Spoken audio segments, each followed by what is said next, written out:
Worried about the many things that cross our minds. The bills that are supposed to be paid, the rent that is upcoming, the graduation that you're supposed to go through. You know, the world, the way it's designed, it throws all these things to us. And what happens is that we sip it in and then we get into an anxious state. And you know, anxiety is actually a voice of your soul. There is a part of your body called the soul. And the way it cries out, that's how it cries out. And what it's really crying out for is something called peace.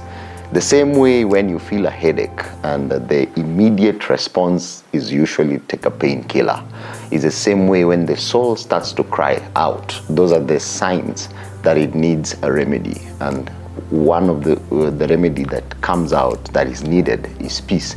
Now, peace is not a statement, peace is a person. Jesus wrote and said that my peace I give to you, and he called himself the Prince of Peace.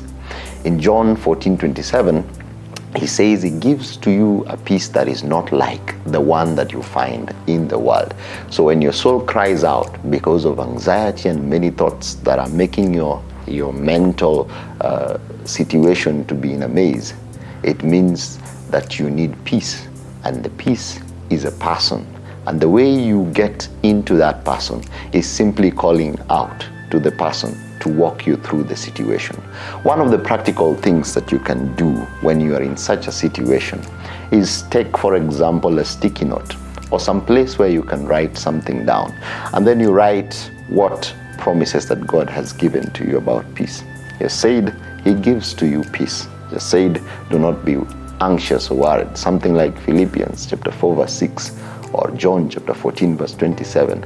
And then you repeat it again and again. You speak it loud every time those thoughts come of anxiety, of worrying about the future. You speak that word out and you speak it by faith. And then you ask the Lord to grant you peace. In that manner, you are able to respond appropriately to the cry of the soul when it seeks for peace.